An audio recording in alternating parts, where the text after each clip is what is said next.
After her son inadvertently struck me over the remaining pizza slice with a broomstick, I was in the shower attempting to remove dried blood from my hair.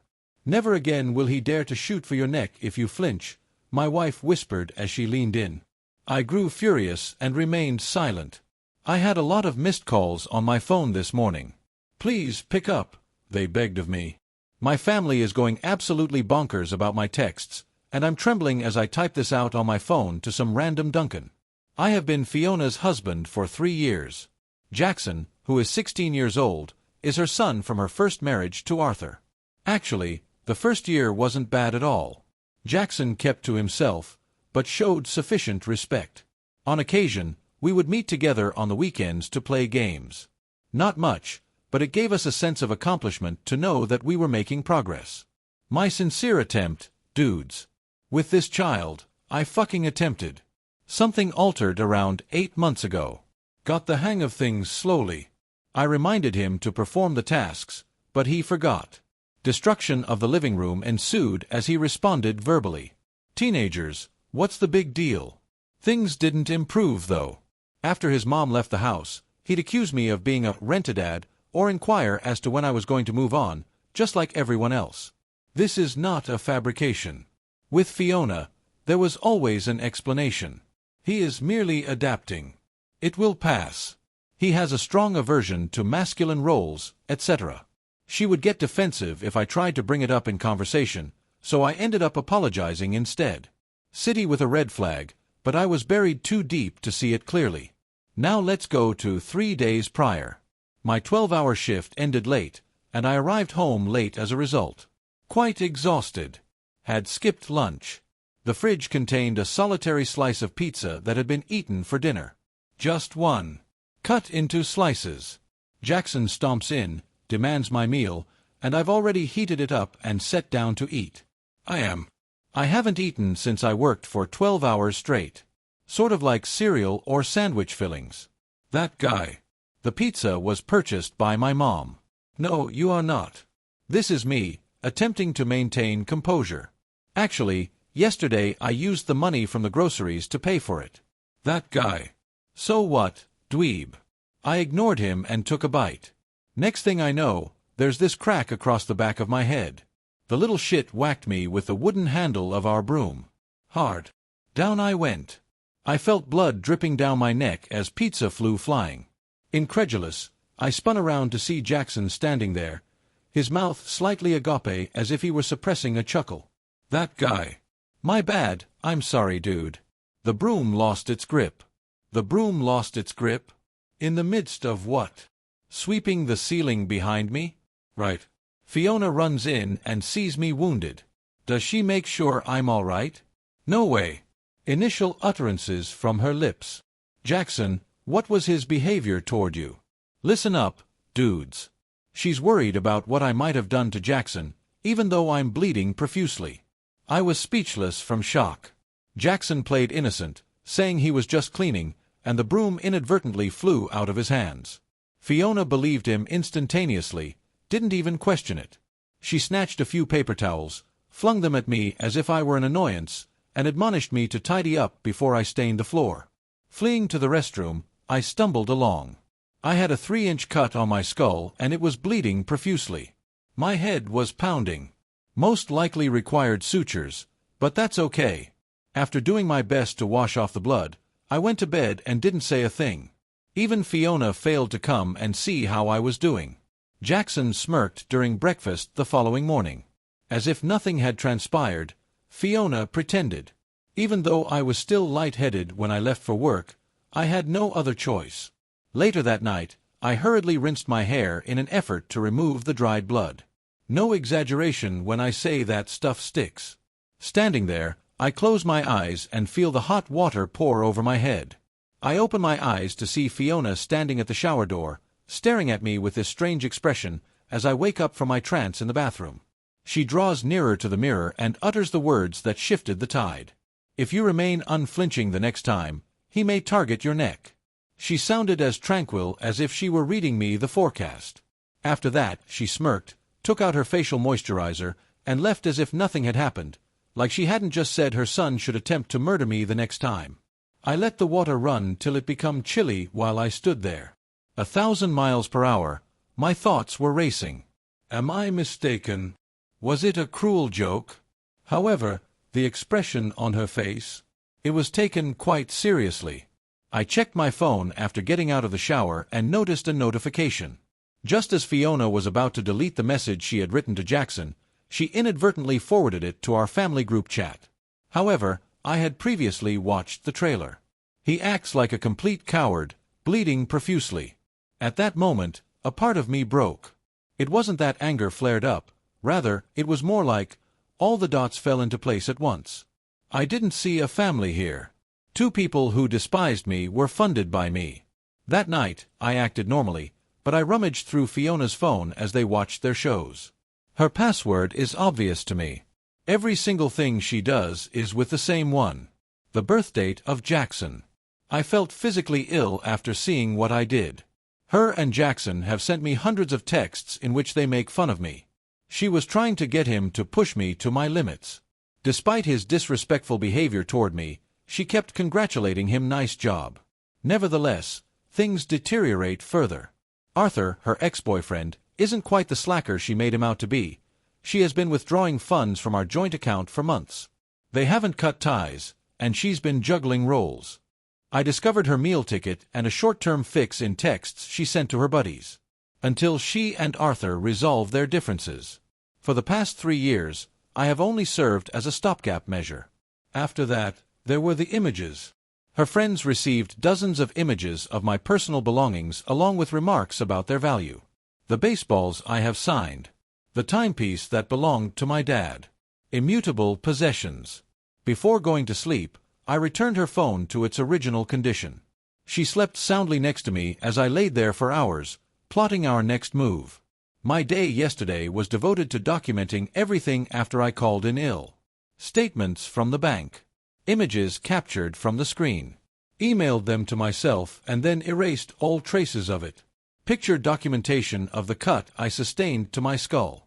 I went so far as to begin recording a voice memo on my phone throughout last night's meal. While staring directly at me, I managed to record Jackson making 3 consecutive remarks about how accidents happen all the time. I haven't gone up against them just yet. This is a long-term strategy for me. In their eyes, I am feeble. They believe I will simply endure this for the rest of my life. Nothing is prepared for what's to come.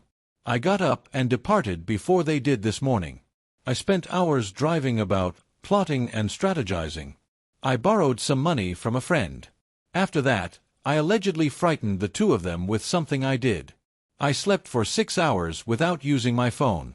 Turned it off and savored the peace and quiet. Just now at this Dunkin' Donuts, I reactivated it and found that I had 37 missed calls. 37. Messages expressing concern, a want to speak, and, ultimately, a request for you to return home. Worried. Are they now concerned? Following the incident involving his neck and her remark? No response from me as of yet. They have no right to pry into my mind. But hear me out, guys. This is only the beginning. I usually don't take things personally, but I'm going to take a stand on this one. Whenever further information becomes available, I will provide an update. Stupid people are going to blow up my phone because they think I'll crawl back, so I need to figure out what to do now. Make sure you tune in. Nothing has ended yet. Not even close. Update 1. What's going on, guys? To begin, the reaction to my last piece is absolutely mind-blowing. Unexpectedly, thousands of comments were received. I appreciate you supporting me. My wife and stepson have been using me as a pawn since I discovered this 2 weeks ago. I promised an update when everything went down, so here we are, after 2 of the longest weeks of my life. I was faced with a decision after reactivating my phone that day at Dunkin'. Alternative 1. Go ahead and confront them right away. Fiona will be spinning her wheels. Second choice. Hold on for the ride. I opted with choice 2. It was the most challenging thing I've ever done, guys. That night, I pretended everything was fine and went home. My unavailability had irritated Fiona. Initiated the entire guilt trip by expressing their concern. Why Jackson assumed the worst had befallen me. Well. The children, meanwhile, sat there grinning at her from behind.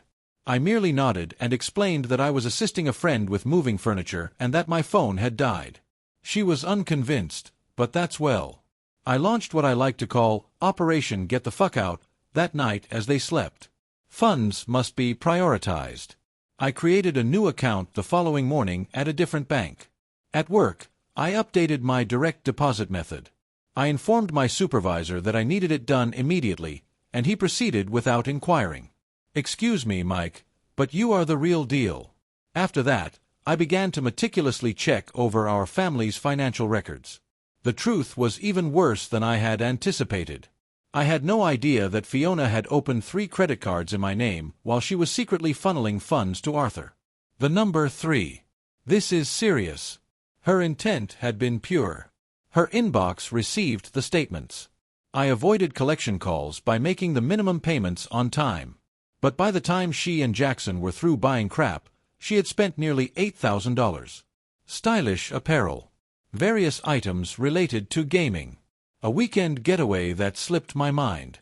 I had no clue that my credit was in such bad shape. I recorded every detail by taking screenshots. Statements that were downloaded. Time, quantity, and date were recorded. Have begun documenting the disappearance of every single dime from our joint account. After that, I made a move that altered the course of events. Arthur popped up on my social media feed. At first, I didn't intend to message him. I was only interested in getting a feel for this guy. On the other hand, he coached Jackson's former baseball team in his profile. Blogs on how much he misses his kid. Not at all like Fiona's described slacker. Therefore, I decided to message him anyhow. I mentioned before that I wanted to bring up Fiona and Jackson. Within about 2 minutes, he gave a response. Arthur and Jackson have, it turns out, been at odds for quite some time. Arthur doesn't pay child support, Fiona has been telling the court. Sure enough, he does. I examined the invoices.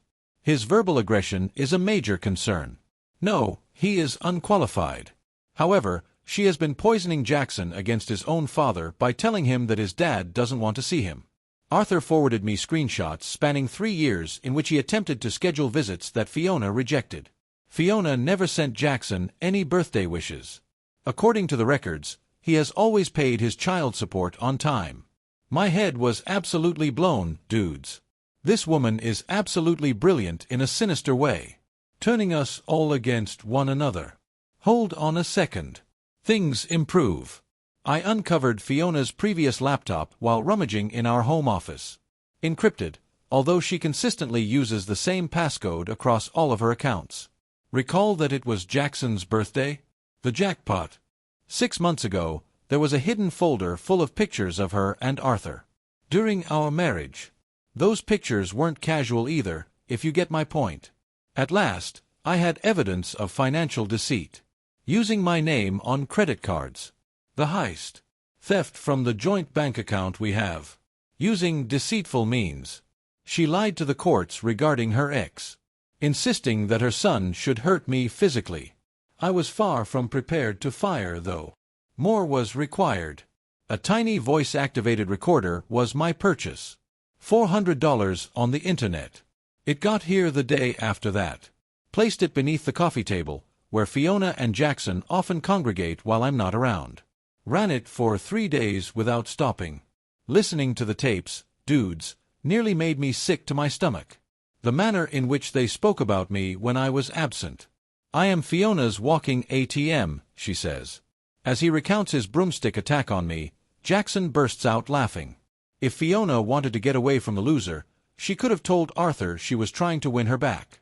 They went as far as planning how to have the house deeded to us jointly so that she would receive half of it when she departed. Months have passed while she has plotted this out.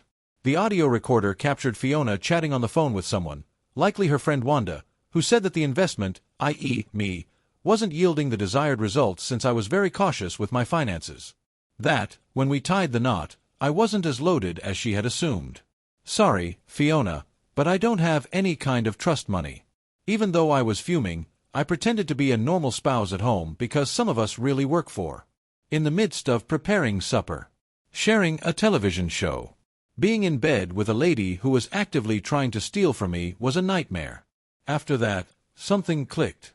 A sister named Irene lives approximately an hour distant from Fiona, I learned. Their last conversation was years ago. Irene, Fiona claimed again and time again, was unstable and envious. Using social media, I contacted Irene. Last week, we had coffee. Irene isn't unstable or envious, it turns out. She severed ties with Fiona after discovering that she had stolen from their dying mother. This is the pattern that Fiona follows, says Irene. After you've bled a good guy dry, go on to the next one. Irene also possessed receipts. Images of jewels that went missing from their mother's home. Images of Fiona boasting to her buddies about her provider-finding system. She went so far as to tell me that Fiona probably had a scheme to make me look abusive so that she could exploit my vulnerability and get financial support from someone else. Even if I'm at home gathering evidence, I'm not acting strange. Living with people who dislike me has been the most difficult 2 weeks of my life. I've had to pretend like everything is fine the whole time. Having supper at the same table as them. Seeing Jackson's grin broaden with each subtle jab Fiona aimed at me. Then my chance presented itself last Wednesday. Taking Jackson to see her cousin this weekend was something Fiona was considering, she said. I am 3 hours away by car. Can I spend the weekend on my own? Am I all right? I fought tooth and nail to suppress a grin, guys. I pretended first to be hesitant. Applied my sentiments by saying I would crave their company. I cringe. I even extended an offer to accompany them. The fact that her cousin's residence was too cramped was just an excuse she made up. They should go have fun, I caved and said. I began carrying out my strategy the moment they departed on Friday afternoon. At the outset, I took money out of our joint account equal to my share. Only my portion. Everything is recorded. She is a thief, but I am not. After that, I contacted my friends Dave and Marcus. We spent 8 hours removing all of my belongings once they brought a truck. Things I had brought into the marriage, like furniture. Devices for which I had already paid. Whatever belonged to me, my clothing, my tools, everything. Everything was relocated to a tiny flat that I had surreptitiously rented out last week. I own it, and it's not that fancy. Moreover, she is clueless as to its whereabouts. I didn't touch a single item of hers. Dropped everything, including Jackson's gaming setup. I am not cold-hearted. The child has spent his entire life being influenced by his mother. I set down 3 items on the kitchen table before I departed. A file containing duplicates, rather than the originals, of all the proof. Statements from the bank. My name appears on credit card statements, although I have never used the card for anything. She sent me screenshots of her texts. Audio recordings of their derision of me are available as transcripts. The photographs from 6 months ago, as well as printouts of her conversations with Arthur during the previous 12 months. I am well versed in all matters, the note read. Get a lawyer. After that, I stepped out, leaving my key on top. Their return wasn't expected until Sunday night. Over the weekend, I settled into my new digs, canceled joint accounts, and reported fraudulent activity on credit cards I had never applied for. My phone went boom on Sunday at 7:43 p.m. In just 30 minutes, 28 calls went unanswered. Audio recordings of Fiona's cries, threats, pleading, and screams left on her voicemail. Jackson sent me a laundry list of names before abruptly changing his tune when he saw that I had recordings of him confessing the broom wasn't an accident. Here are more texts from Fiona, in which she alternates between threatening and appealing, claims we can figure it out, and explains how I interpreted her messages all wrong. The house was deserted when they returned on Sunday night, save for the belongings in that one package. No written record of my whereabouts. Apart from the proof I provided, there is no way to explain this. My phone began to explode at that point.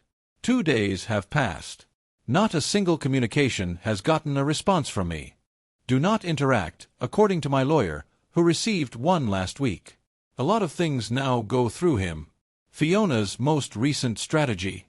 Jackson is absolutely crushed when her friends message her and tell her I'm breaking families apart. The identical Jackson who, while laughing, smacked me with a broom. I awoke in my new digs this morning. The air is calm and serene.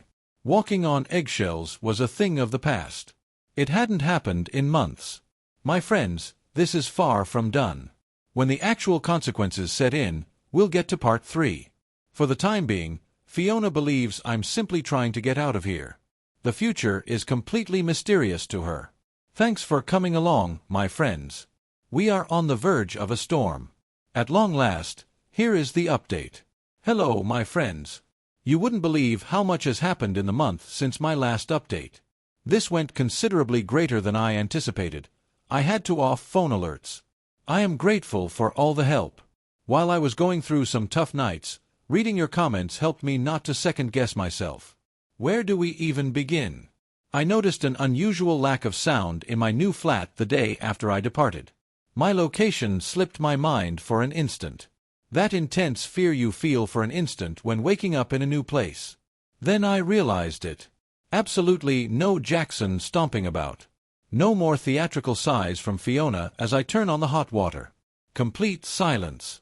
Used this inexpensive coffee machine I got from the shop to brew a pot of coffee for myself. Lost mine during the relocation.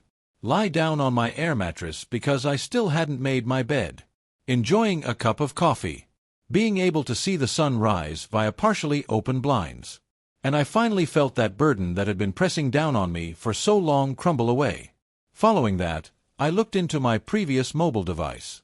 Last night, more than 80 calls went unanswered. 80. Not making it up. At first, the messages were offensive. The way Fiona kept slamming me with names. Theft from the house. Threatened to contact the police. Her expression changed to one of bewilderment as she perused the proof I had left behind. They were in a state of desperation by daybreak. However, I was not replying. I am not ready just yet. In its place, I carried out the subsequent stage of my strategy. First, I sent Arthur an email with all the details. The full record of Fiona's deceitful testimony regarding him in court. Subtly influencing Jackson to act against him. And she's living large off of the child support money while pretending he never paid. Those pictures of them from 6 months ago that I discovered on her computer are in there. I proceeded by sending Fiona's boss a well-crafted email. No accusations or dramatic flourishes. I was just checking in to see whether it was standard practice for the company for her to submit expense reports for failed customer meetings. Added screenshots of her texts when she confessed to taking the refunds for herself. It seems her employer has a strong stance against financial misconduct. Then there was the choice of a nuclear family. During that time, I had been secretly interacting with Fiona's family members through various social media platforms. Everyone in her family, including Irene and her siblings, aunts and cousins, as well as those she had lied to for years regarding me, Arthur, and everything else. I went ahead and added them all to a private group message. Sent a brief message to Fiona outlining my reasons for leaving following my discovery of her financial dishonesty and infidelity. Expressing my utmost regret for the way things transpired, I extended my gratitude for their warm welcome into their family. I proceeded to attach one file. Proof in the form of a document including timestamps, dates, and screenshots. Listen up, guys. Quickly, family tea is spilled. By the 3rd day, Fiona's mother had contacted her, requesting an account. In regards to the credit card theft, her father was very outraged. The threat of legal action came from her aunt, who had reportedly given Fiona money on the basis of false accusations that I was financially abusive. The divorce and financial separation papers were submitted by my lawyer at the same time. I reported the fraudulent activity on the credit cards she had obtained using my identity. The incident involving the broom assault was documented in a police report. The purpose of this formal documentation is not to accuse Jackson, but to record all relevant facts. After 5 days, Arthur's attorney called Fiona to discuss the possibility of re-evaluating the custody agreement in light of the new information. Apparently, it's considered bad form to mislead family court judges regarding the other parent. Who would have thought? Fiona was placed on administrative leave on day 7 while her employer investigated possible financial misconduct. I returned one of her calls on the 10th day. She was sobbing so hard that I could hear her, beseeching me to end the onslaught from every direction, claiming I had disrupted her life somehow. She was on the verge of losing everything: employment, child custody, and financial assistance for families. Without my money, she would not be able to buy the house. Let her reason it out on her own. Remained silent. Was not conceited. Heard it just now. I said exactly one thing when she finally lost interest. Your decisions have an immediate and profound impact on the world around you. We ended the call. Shockingly harsh. Very possibly. However, I am completely unmoved by your 3 years of manipulation and broomstick beating. Attempts by Fiona to contact me through her friends' phones occurred after I banned hers, and the subsequent weeks were a whirlwind of lawyer appointments, paperwork, and blocking fresh numbers. Then the unexpected occurred. Someone I didn't know sent me a message request on Discord. The person was named Jackson. Almost without reading it, I erased it. Almost there. Unfortunately, my insatiable curiosity won out. What he said surprised me. No threats or curse words. The only thing is, I had no idea about the dad business or the credit cards. Why don't we have a conversation? Meeting him in a coffee shop close to my new house was something I agreed to do against my better judgment. Area open to the public. During the day. No possibility of being ambushed. The boy had changed appearance by the time I arrived. Decreased in size. Arms crossed. His eyes are underlit. Since the power went out at his place, he has been sleeping on a friend's couch. After 2 months of spending the money on who knows what, Fiona still hadn't paid the bill. Before he started, there was an uncomfortable minute of stillness between us.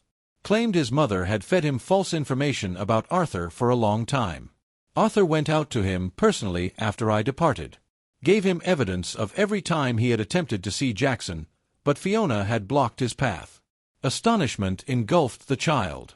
After only 1 month, his entire world turned upside down.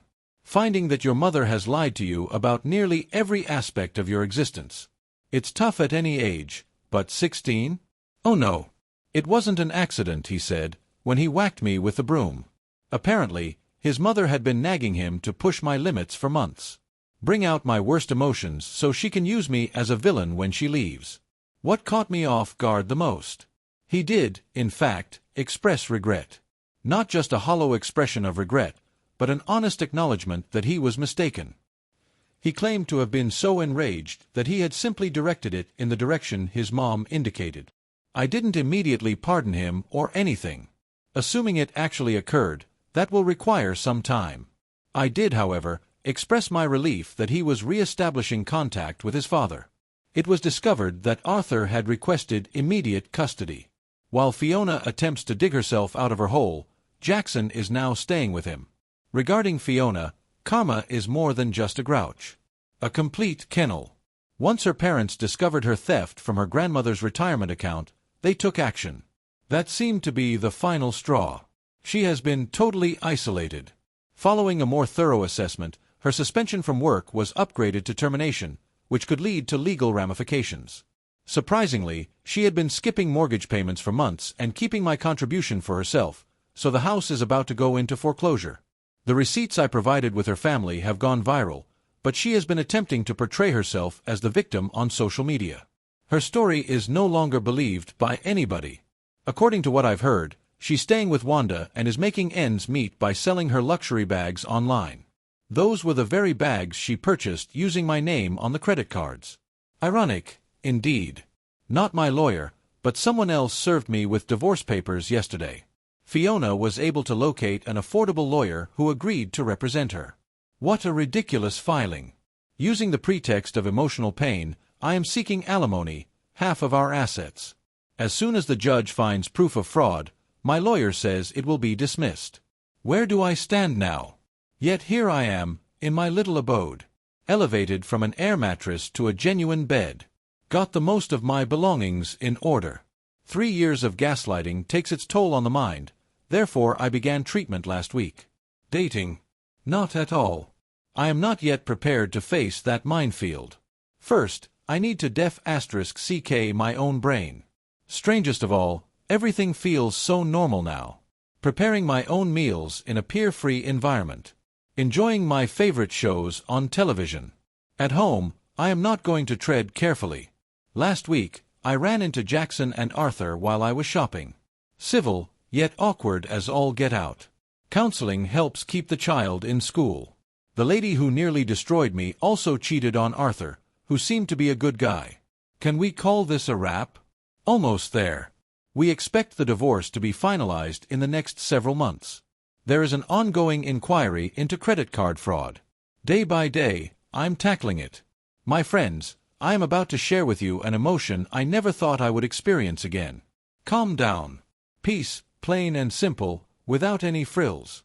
I am cleaning blood out of my hair without my wife making me feel threatened. No stepson here, ready to inadvertently injure me once more. Forget about being a punching bag or an emotional ATM for other people. This song that Fiona used to love came on the other day while I was driving home from getting supper. Just a month ago, I would have gone into a tailspin, but now I simply crank it up and keep on the road. That's when I realized everything will be well. That concludes it, my friends. The wildest part of my life is coming to a close. Thank you for being there for me the whole way. In moments of self-doubt, your remarks restored my sanity. When I told my bros that I was subsisting only on ramen, they went out of their way to send me recipes. It was a real fire, that chicken with the ranch powder. I will admit it. The most important thing I've taken away from this is to listen to your intuition. When you sense something is amiss, it most likely is. Take notes on everything. Believe a person the first time they reveal their true selves to you. Have a nice day.